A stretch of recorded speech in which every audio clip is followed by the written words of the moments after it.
Jai Hind everyone and welcome you all in our online classes of Shri Ram Public School.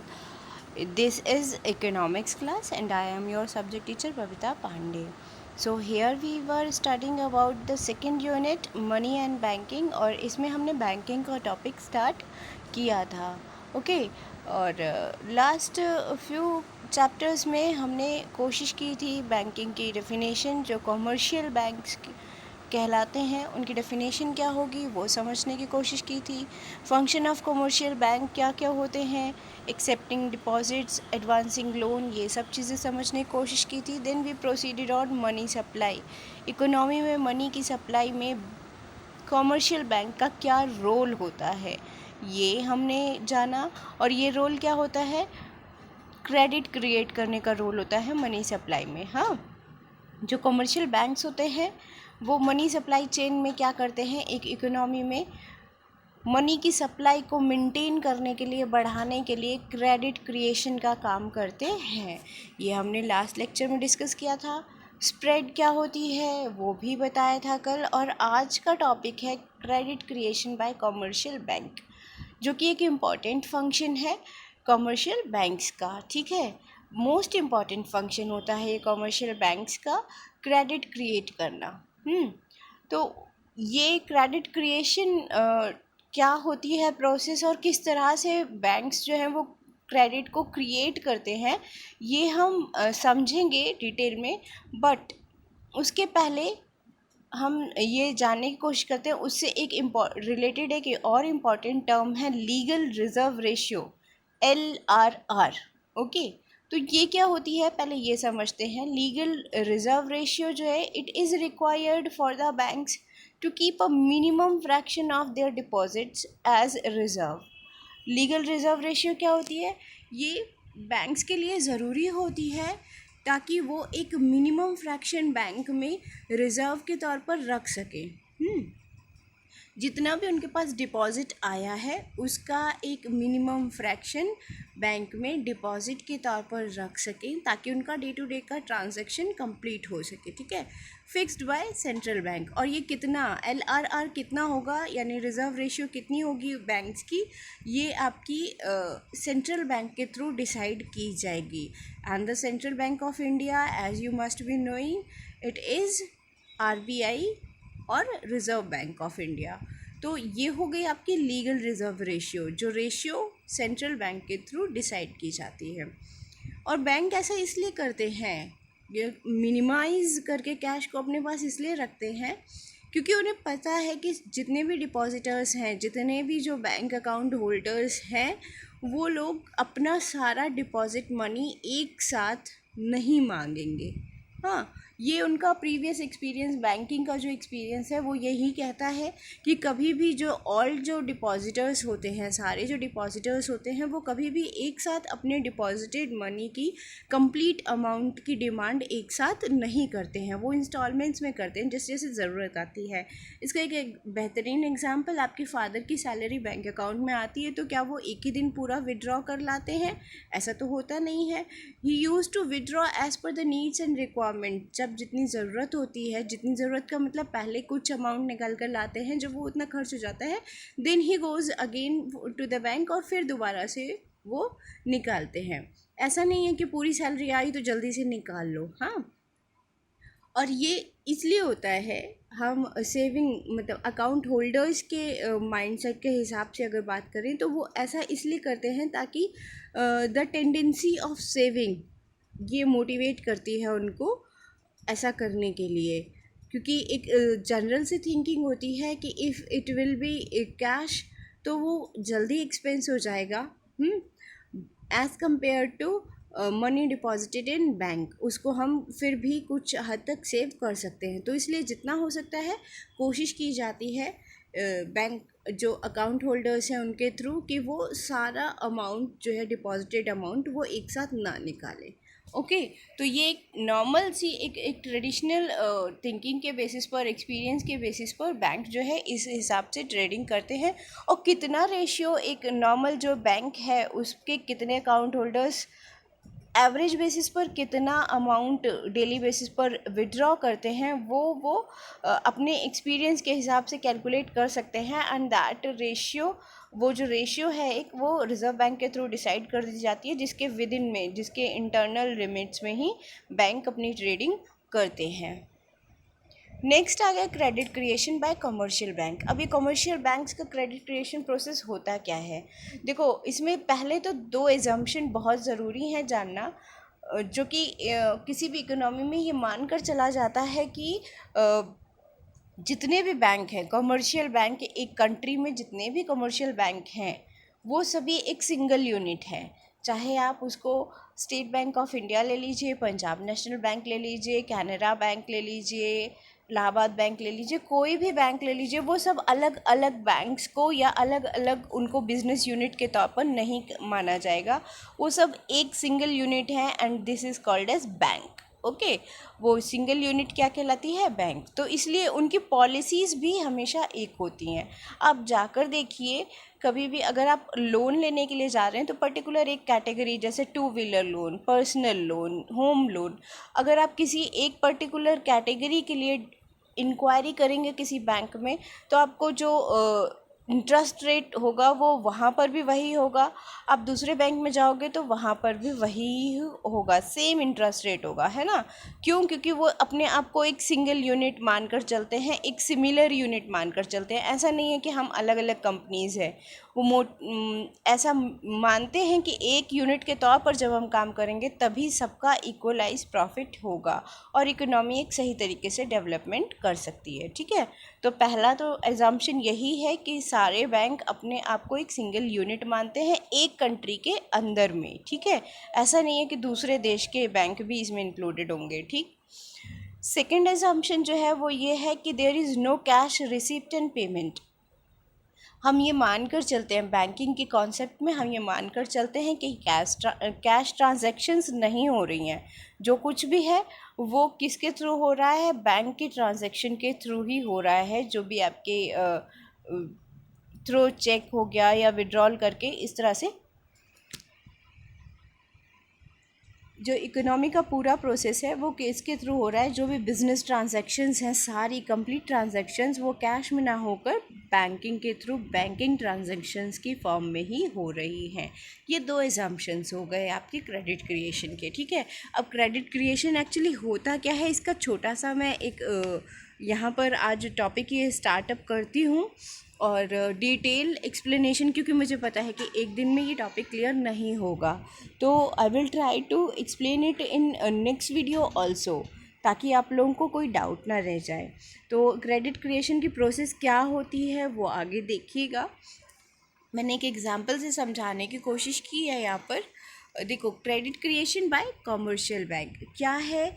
अब आप यहाँ पर एक table देख रहे हैं। ओके, ये क्या होता है मैं अभी आपको समझाती हूँ।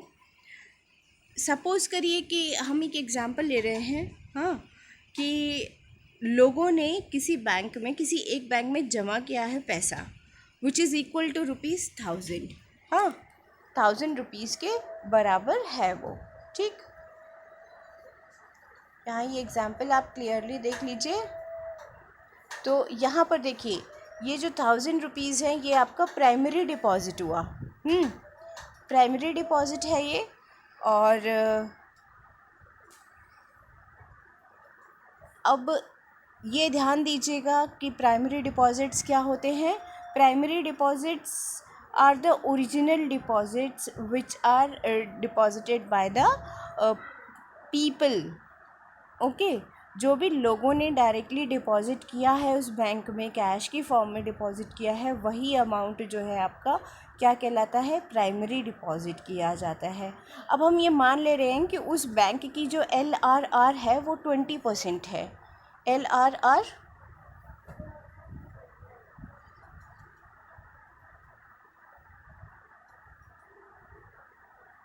Equal to 20%। ओके, एक बार दोबारा से मैं लिख देती हूँ इसको।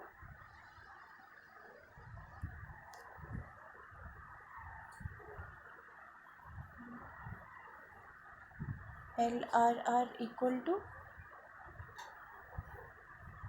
20%।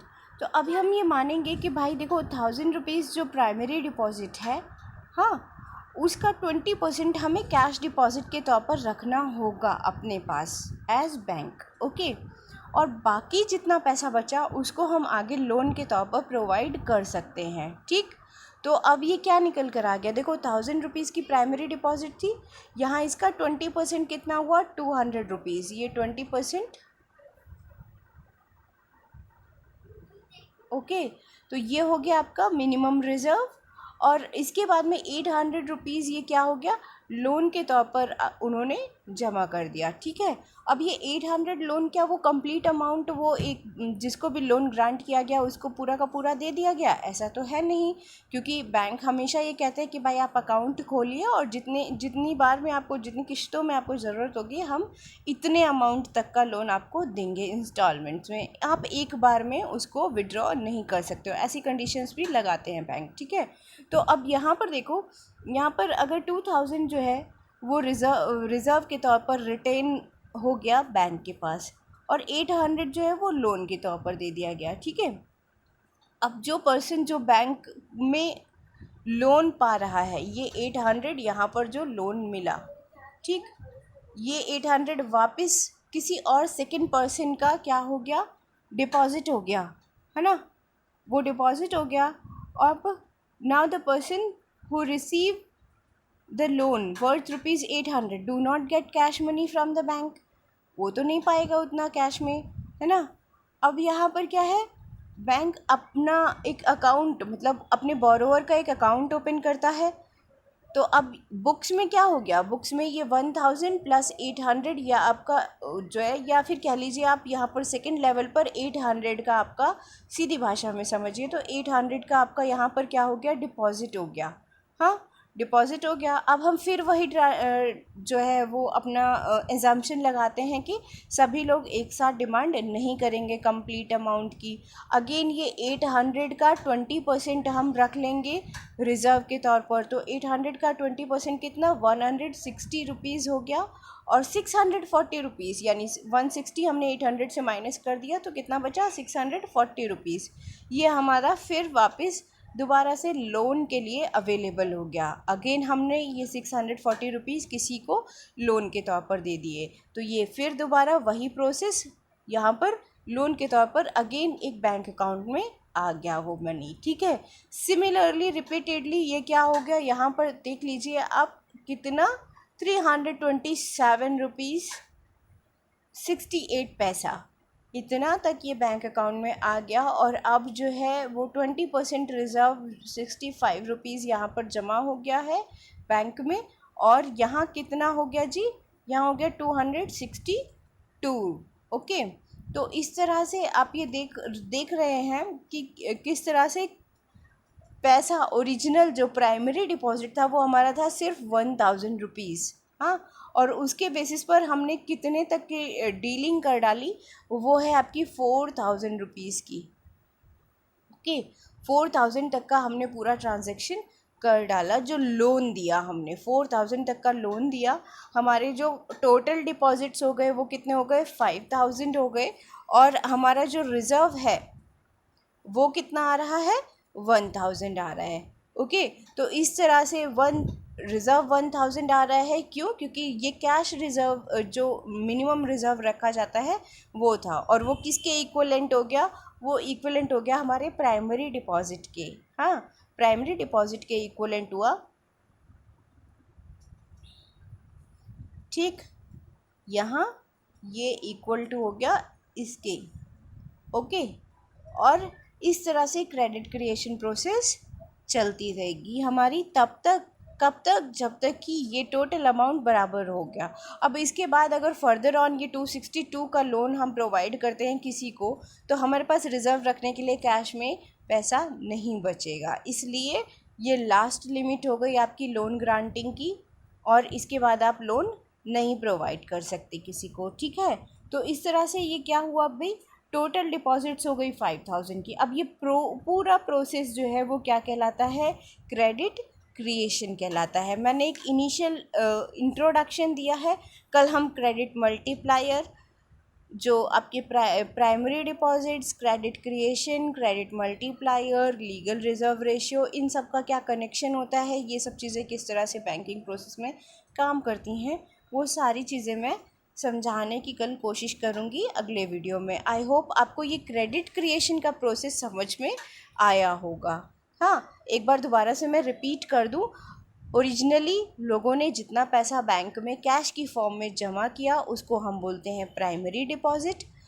प्राइमरी डिपॉजिट का जो लीगल रिज़र्व रेशियो, जो भी जो सेंट्रल बैंक इकोनॉमी का डिसाइड करता है उतना उसे रखना होता है। यहाँ इस एग्ज़ाम्पल में हमने डिसाइड किया कि हमने एक एग्ज़ाम्पल के तौर पर लिया कि लोगों ने जो प्राइमरी डिपॉजिट किया वो 1000 रुपीज़ किया और लीगल रिजर्व रेशियो जो है वो 20% निकल कर आ रही है, ठीक है, decided by central bank of that economy. अब 20% के हिसाब से 1000 का 20% 200 रुपीज़ हमने मिनिमम रिज़र्व के तौर पर रख दिया और 800 रुपीज़ जो रेस्ट अमाउंट हमारा बचा था उसको हमने लोन के तौर पर ग्रांट कर दिया, ठीक है। अब ये 800 रुपीज़ हम लोन दे देते हैं तो अगेन एक सेकेंड पर्सन का बैंक अकाउंट ओपन हो जाता है जो कि लोन अकाउंट है उसका, ठीक है। अब फिर हम वही एजम्पशन लगा रहे हैं कि वो टोटल अमाउंट विड्रॉ नहीं करेगा।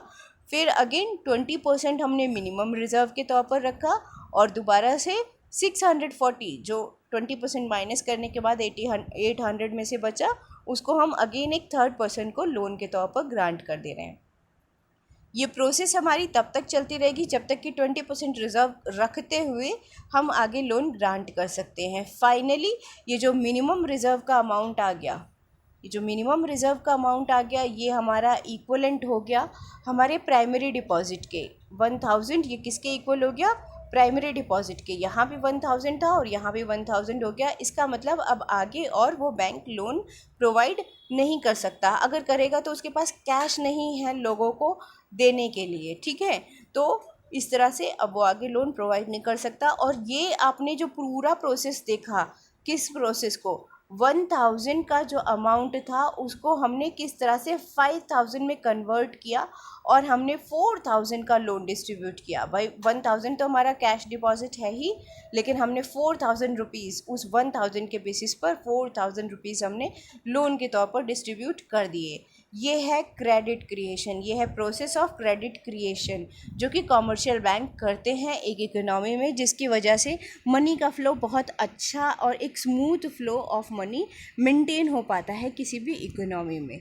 ओके, ये एक इम्पॉर्टेंट फंक्शन है। Credit creation is an important function of commercial bank, very important function होता है। और ये क्रेडिट क्रिएशन किस तरह से होता है, क्या होता है, किस तरह से होता है, ये तो हमने इस एग्जांपल में देख लिया। आगे कंट्रोलिंग इसकी किस तरह से रिजर्व बैंक के थ्रू की जाती है और क्या क्या और आगे टर्म्स हैं वो हम कल के वीडियो में पढ़ेंगे। आज के लिए बस इतना ही। That's all for today. जय Hind and have a safe and happy day. That's all. Good day.